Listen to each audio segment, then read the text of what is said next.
welcome back to Second Floor Basement. I'm the other day. And of course I got that guy with me. Mike on the mic. I'm ready to watch some anime. And we're doing some more reacts. And we're checking out Kaiju number 8, episode 8. And of course on the last episode, we had Kafka going up against the vice captain. Hoshina, right? That's his name? Hoshina? I believe so. Hoshina? It's something. It's something with an H sound. Vice captain. We're just going to call him vice captain because I can't remember how to say his name. The vice captain is taking a liking to Kafka. But he's very excited to fight Kaiju number 8. Super excited. And I feel that it's going to be a very twisted thing when it's all revealed that Kafka's Kaiju number 8. Stay hydrated. This is a fact. But yeah, so far the number of people who know Kafka is Kaiju number 8 is up to 2, 3 if you count Kafka himself. It's Ichikawa, who is the homie. The homie. And who's the blonde girl, like the I forgot her name. Yeah, I can't remember either. Yeah, I forgot her name. I'm gonna be honest with you. It's okay. It's a byproduct of smoking the devil's lettuce. She's like, all right, Ichikawa is like the promising young new member, and then there's like the super talented girl who's like the daughter of like some really big name scientist. Facts. And on top of that, she's OP. She's super OP. For an 18-year-old, she's OP. I think she's 20, 21. Nah, isn't she 18? Because didn't she like graduate early from college and shit, and then she went out like privateering and shit for a little while? Yeah, but that's why she's like 20, 21. Probably. Well, I also have a hunch that she might be Kafka's love interest. Yeah, it's a little bit of an age gap because he's like 32 and she's like 20, 21. But, you know, people can make their own choices once they hit the age of 20. I guess. And for the record, in Japan, 20 is recognized as the age of adulthood. Like 18, yeah, you're an adult, but 20 is when you're like drinking and smoking and getting not getting tattoos because it's Japan, but like, you know, no, the tattoo world has opened up a little bit. That tattoos are still more taboo in Japan than they are, and like especially like East Asia in general. Oh yeah, but it also depends on the content of the tattoo. I mean, I mean, I can get away with like Pokemon tattoos, and also because I'm a Westerner, but like my fat ass is not getting away with my Japanese tattoos. Yeah, it's still very heavily associated. They're gonna with... be look at me and they're gonna be like, brown Yakuza. Yeah, this make no sense. Yeah, no, you make no sense. In that culture, tattoos are heavily associated with Yakuza and gang shit. Yeah, China and Korea too. But they're gonna be like, you must be adopted. You're not. There are certain things that you like. Certain establishments won't let you in, like to bathhouses, and you're gonna have to wear like long sleeves if you want to go into like a nice restaurant. Yeah, which is alright. I'm fine with that. Life, different culture, different rules. Yep, and remember, if you travel outside of your country, respect the culture. Yeah, I mean, and I'll speak for Americans. Don't think everywhere is America. Definitely that. I would also say, and I know it's Pride Month, and I fully support the LGBTQ community and all that jazz, but like, if you go to a country that's not LGBT friendly, for your own safety, keep that shit under wraps, especially if you go to places like Russia or Saudi Arabia, because they might kill you. That's not something I like saying, because like the rest of the world isn't like all like that. I'm sure in like Iceland or they're cool. Even Japan, they're pretty cool with it. They're pretty cool with it. They're not gonna give you a lot of shit for that. But like some places, super not friendly with that. So like, be safe. Safety first. I don't know. Maybe Japan will give you a little bit of shit for it. They won't give you shit for it. Because of the fact that their population is like decreasing. Well, no, I'm pretty sure Japan just legalized gay marriage. Yeah, I'm not saying that. South Korea definitely just legalized it. No, I'm not saying they're against it, but they'll probably look at you like, "Come on, bro, we need some babies in the country." Well, their population is decreasing for a lot of reasons. Yeah, and not just because of like gay marriage. No. I'm saying their population is decreasing in general. In general, not just because of that reason. No, it's a lot of it has to do with like childcare, like they don't have good childcare. Really? I would not expect that. Like you know how New York City, like De Blasio, I'm not a huge De Blasio fan, but you know the new mayor Eric Adams is actually worse than De Blasio somehow. But De Blasio really did this huge thing with like early childhood education because you know we in New York City it's expensive, so you have to have early childhood, you know, childcare, so you can, you know, parents, if you're a single mom or if you're a single dad, you got to have childcare so you can work and then take care of your little one, right? Japan doesn't have a setup like that. Really? They don't, because they expect every family to be like in, you know, a two-parent, one working household, like one income household. They expect you to have a traditional household. So if like you want a family, they expect the mom to immediately give up their career. Or the dad. Or the dad to give up their career. That's actually perfectly fine and perfectly normal for the dad to give up their career. Whoever makes the more money, the breadwinner usually. But you know what I also heard is a tradition too, that even though you might be the breadwinner, you're not in charge of the finances. It's usually no. It's usually the person that stays home. Yeah, whoever stays home, they get all the money from the breadwinner and they manage the household income. That is your job as the stay-at-home parent, to manage all of the household income, to go shopping, to prepare the meals. And like if you're a single parent, they literally have no like support from like early childhood or daycare. Like there's no infrastructure for that. Like I would think that Japan would definitely have like a dope child caring system. They have a great public healthcare system. No, I know their healthcare and their educational system. And their education is set up, but only it starts only at like kindergarten. So like, because of how intense their working culture is. Like if you're working like 40 to 80-hour weeks. Yeah, that's expected. But then once you get married, it's like, okay, we're having kids now, and then whoever makes more money, the other partner, you know, wife, husband, or whatever, just gives up their career and takes care of the kids. And it's like, well, not everybody wants to give up their career like that. No, that's true. So that's why there's a population decline, because not everybody wants to just give up their career. But I also heard that it's also due to the work ethic as well. That since a lot of people are overworked, they don't have time to find partners. True on that, and on top of that, the way the culture is set up over there, it seems that, you know, by what I've heard and what I've read, right, that guys are kind of intimidated. Well, there's an anime trope that is actually a kind of a ironic critique about how men are not aggressive in pursuing a romantic partner. Yeah. They're very passive when it comes to finding a woman. In fact, in Japan, women are more aggressive when asking out a man. That is true. Basically the opposite of and like to the make US. And to make the move into a relationship status. Exactly. But we're diverting off topic here. No, we're going to a whole sociological bullshit thing. This is more of a podcasting subject. And if you want to see us on some podcasts, make sure to check out In the House podcast. In the House, yeah. Where we drop a new episode every Thursday.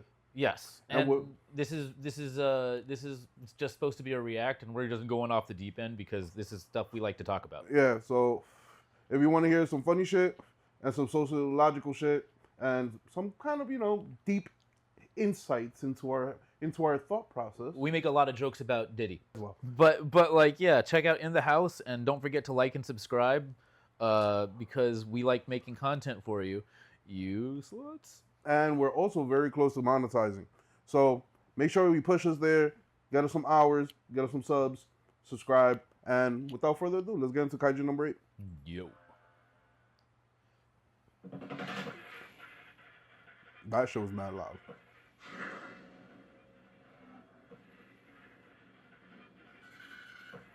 Seems I'll be the lucky fella. Hold on, let me switch it over.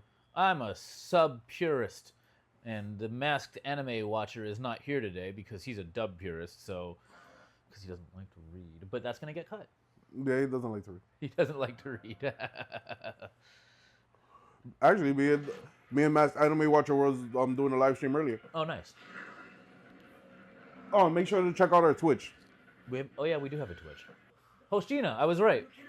Hoshina. Oh, damn, he fast. As fuck, boy. Oh, he's slicing him. Kikoru, that's the first name That's the blonde chick. Blonde chick. Oh shit, his core. Ooh, his core is pretty. But he does have a kaiju core. Yeah. And earlier when he did that electric uppercut in that couple episodes ago, a dai kaiju. What the fuck's a dai kaiju? That's a new type. We haven't heard that term before.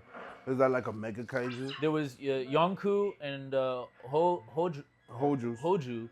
This is dai kaiju. That's got to be a new type. That's got to be like Super Saiyan kaiju or some bullshit. Yeah, it gotta be on like Godzilla's level. Woo. Oh, he took his leg. Oh no.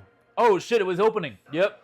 Damn, bruh. Yo, the vice captain is not playing no fucking games with him. Hey, he created a mouse to catch the blade, but he was vice captain was stupid. Yep. Kafka's a good fighter.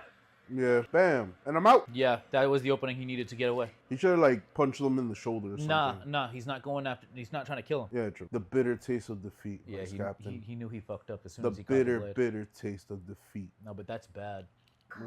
Because now it's revenge time. No, because Vice Captain Hoshina, now he knows how Kaiju number 8 fights. Like a human. Like a human. That's not a good thing because now he's gonna suspect one of the people as a fucking kaiju. Nah, but you know what this is what I'm hypothesizing, is that Kafka is gonna train with Vice Captain. Yeah. Then the Vice Captain in Kaiju number 8, or Kafka in Kaiju form, are gonna fight again, and he's gonna realize that Kaiju number 8 is Kafka. Probably. Or he's gonna strongly suspect it. Because he's gonna notice... Nah, he's too smart. He's gonna put the dots together, bro. Because before in the training mission, when the other kaiju showed up, he noticed that Kafka's vitals had an irregularity when during the appearance. No, like he took a liking to Kafka. Yes. Like he took a liking to this motherfucker real fast. Immediately. Like, he was like, you know what? I fuck with you. He's funny, but he's also smart. Yeah, but you know what I also think? I think Vice Captain is gonna become part of the crew. It's a Hail Mary toss. It's a Hail Mary. Possibly. But I think he's gonna become part of the crew. Possibly. I possibly think that. Because... Or like a shadowy figure that watches them. Like he knows, but he doesn't say anything? Yeah, like he's like secretly like grooming them, and I don't mean grooming them in the bad way. Well, grooming is a taboo word now. Yeah. He's secretly like he's nudging them in the right way. He's mentoring them from the shadows. Yeah, from that's even worse. Mentoring is not a dirty word. From the shadows. The shadow mentor, like Master Splinter, but like without their knowledge. Without the direct contact. Look, he's contemplating. Yo, they need to give the cat. She's still got a sense of humor. I forgot she's still like a 20-year-old something girl. No, she's Kafka's age. Oh, she's a 30-something-year-old woman. It's a dai kaiju. So they've fought or at least encountered dai kaijus. But they're not explaining what's the power scaling of a dai kaiju, and he also said that he's a fortified 8. I'm assuming there's a power scaling here. That's the strange feeling. Yeah, he's figuring it out. Yeah, I'm telling you, it's setting it up like every other shonen anime in the fucking history books. He's gonna figure something out. They're gonna train together. He's gonna connect the dots, and then he's gonna confront them at the end. Like, I know. Yeah. And he's like, all right, cool. This is the plan now. Roomies, let me know if I'm wrong about that. I don't think I am, but let me know. And the dude with the pompadour is definitely part of the crew. He's definitely becoming part of the crew. And this motherfucker got actually hurt. So yeah. Kafka can actually hurt this one. See, that's what happens when you stop and be nosy. You get eaten by a Titan-looking shit. That never should have gotten out of the car. Yeah. Yo, see, number one rule. See somebody walking in the middle of the road, you drive around them, and then once you pass, you speed. You speed off. I mean, he probably ate another motherfucker to get that body in the first place. Yeah. So he knows how to body swap. He has to eat someone to get it. Still body swapping. That's a fucked up guy. Well, he is a fungus. Is he a fungus or is he just a dai kaiju? He's a fungus dai kaiju. Alright, we'll go Well, with at least that's what I'm going with. What, because he has the mushroom head? Yeah, and like everything that so far that was he's presented has been all like fungi, plant-based shit. Like the bullet spores out the finger. You know what I mean? Oh shit! Oh son! Look at him getting He's gassed. blushing. Gassed. It's like he looks so cool, and Kafka's just like, oh, thank you. I look cool. And you can't tell him why. Hey, and we back, baby. We back. You got veterans that survived a battle, bro. I don't even want to cook it. I just want to eat it. You saw that asterisk in the corner? Yep. It's like A6 beef. There's an A6 beef, and then there's like a little asterisk in the corner. There is not. Oh. Oh, he's the He's the big shot. He's the guy who makes the suits. well, he's the son of an arms manufacturer. That's pretty cool. It's like being the son of like Northrop Grumman. Oh, okay. Northrop Grumman, Roomies, is one of the largest weapons manufacturers in the country and therefore the planet. Okay. Or Raytheon. You ever heard of Raytheon? Yeah, I know what Raytheon. Okay, Raytheon is also one of the largest weapons manufacturers in the planet. So that guy is one of the son of one of the largest kaiju arms manufacturers in the country. So in a kaiju universe, he's the heir to like a mega business. So he got A6 Wagyu beef, A6, baby. which is literally fictional perfect beef, marbling. I wonder if they have A7. No, A5 is literally like perfect. A5 Wagyu is like the greatest beef you'll ever have in your life. I believe it. Look at Kafka and be like, yo, you sure the suits ain't defective, my brother? Like, what's up with you? You see, that's mentoring in the shadow shit right there. Yep. Right there. But what he just did, he was just like, you see what happened, right? And then Yeah. he's like, yeah, But- see it now. but Hoshikawa is mentoring Ichikawa, or Hoshika is mentoring Ichikawa because Hoshina is mentoring Ichikawa because he thinks Ichikawa has the most potential out of all the recruits. Yeah, Besides, obviously, blonde-haired girl. and Kafka. And Kafka doesn't have any, according to him. Yeah, But he but he got thinks, something going on. he thinks Ichikawa is going to have officer potential Oh, yeah, definitely. because he is like a hard worker and like he's really, really going to grow. So he's teaching him how to like lead. Yeah. So Hoshina walks up behind Ichikawa and he's just like, yo, you see what they're doing, right? Their rivalries are forming and they're going to grow together. So he's like, yo, Ichikawa, watch this. And Ichikawa's just like, no, stop fighting. And Hoshina's just like, no. Let him Let go. him rock. Let him work through it. Because he's mentoring from the shadows. Once Right. again. Look at that. First full officer of the crew. Right. No. They were all officers. No, they're all cadets. No, he was the only cadet. No. All of them are cadets. I thought he was the only cadet. No, all of them are cadets, and he's the first one to get promoted to Oh. full officer. I thought he only got in as a cadet. No, all of them got in as cadets. I was under the assumption that they were all admitted as officers of the Kaiju Defense Force, and he was the only one admitted as a cadet on like a we'll see basis. But then because he did that shit with the reproductive organs, He got fully promoted. he got fully promoted. Nah, he's the first one in his class to get fully promoted to full officer. Oh, okay. Wow. She's definitely smiling. Wow, that's She's- fucked up. She's definitely fucking with him. Hey, there it is. That was sweet. There it is, the shadow mentoring. That was sweet. Kaiju? Pterodactyl kaijus? Well, that's really not good. Oh, who's this? Is this kaiju number 10? Oh, initiate descent. Oh. That's really not good. Oh, that ain't good. Because that's a Daikaiju. That's one that speaks. Yeah, that's a smart one. Oh, Did you- that's gonna be fire. So, this anime has a traditional bumbling guy Yeah. who's all like drunk and like partying.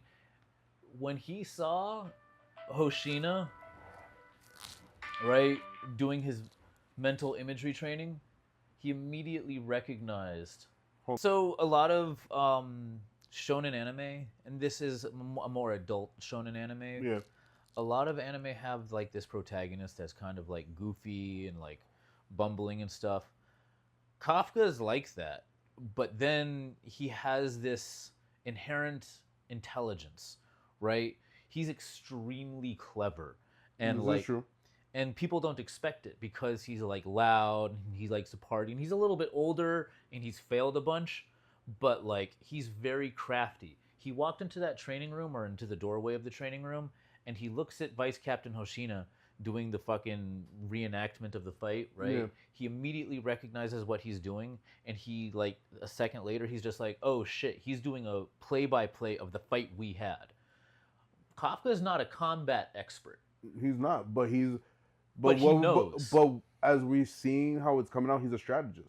He's a strategist, because he doesn't have raw combat ability. and but he can hold his own against Hoshina. He recognizes what Hoshina is doing, and he immediately sees Hoshina playing the fight back in Hoshina's head. And Hoshina is probably one of the strongest captains or vice captains.